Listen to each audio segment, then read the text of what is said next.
You know, the Conservatives in Canberra and their public servants supporting them, and those agencies that were quite clear in misrepresenting the benefits of the trade agreement really shouldn't be taken too seriously. So if there are no real great benefits to these trade agreements, why are we doing them?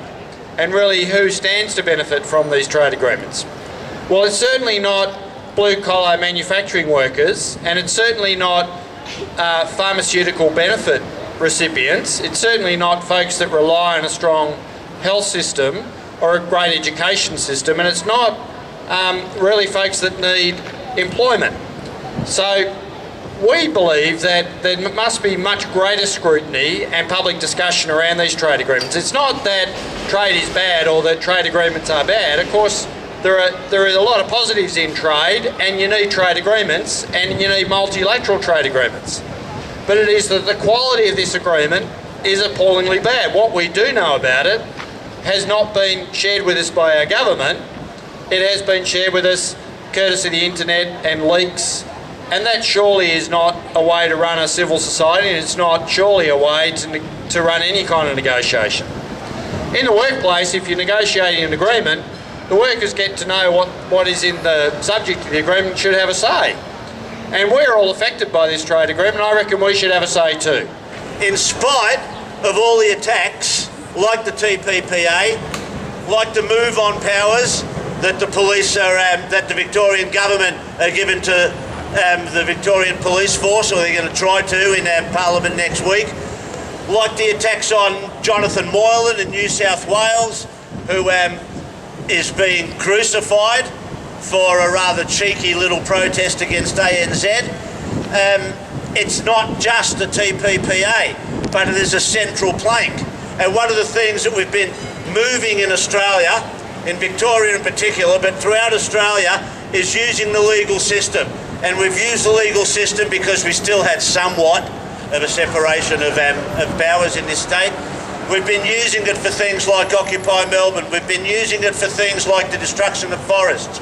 We're using it in all kinds of ways. Some of these laws that we're able to use, as I said before, will be seen as unfair barriers to trade under the TPPA. Like some of the ones we used to use were removed because of previous trade agreements that Australia's been involved in. The EDO did recently lose all our Commonwealth funding. For more than 20 years across different governments, we've had consistent Commonwealth government funding, and one afternoon we got a phone call and we're told, sorry, that cheque that you're supposed to get in 2 weeks, it's not coming. The other money in July, it's not coming either. That's the end of the EDO. So we're now dependent on community support. We're the only community legal centre that does public interest environment law. That's all we do, is try and defend the environment and correct government decisions and stand up for the community's rights. And we're now dependent on community support. I was asked to come here today and talk to you about the environmental impacts of the TPP, and particularly the consequences of ISDS clauses, which have been talked about already. Firstly, the environment chapter of the TPP was leaked by WikiLeaks late last year.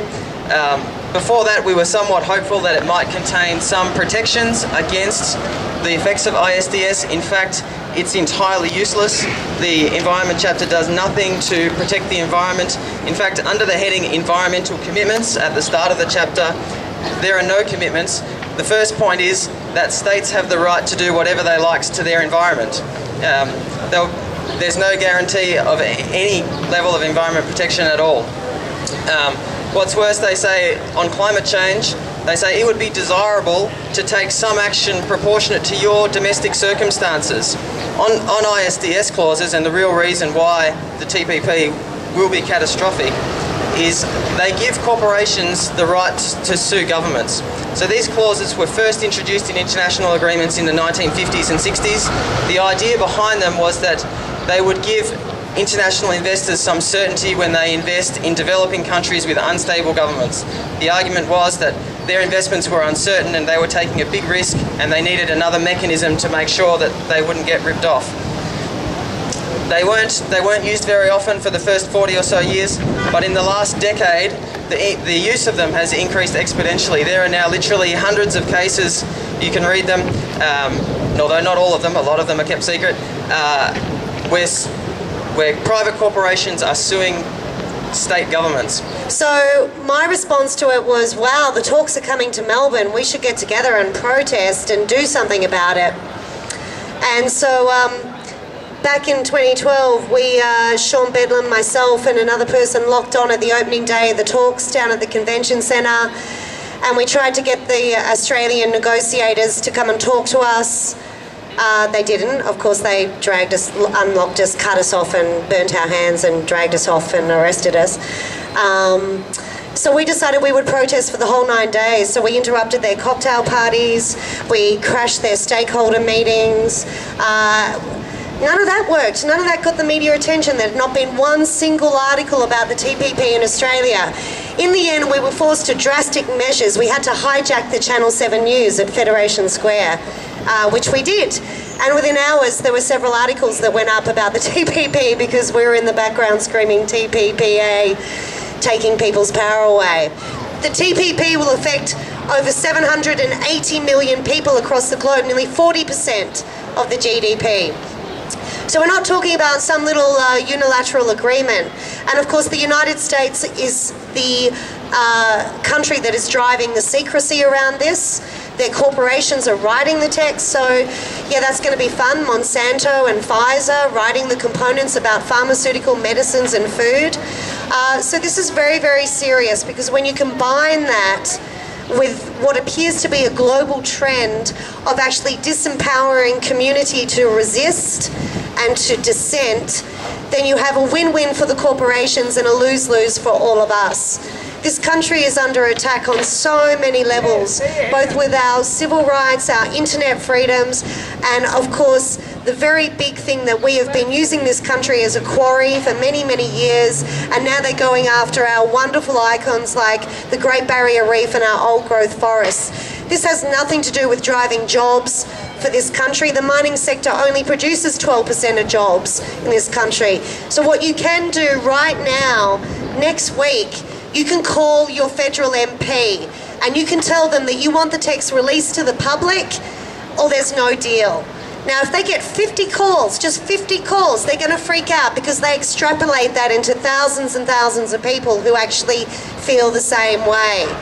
The only thing that we can do to pressurise our own government, along with our friends and colleagues all across the partnering countries, is to make the politicians feel the heat.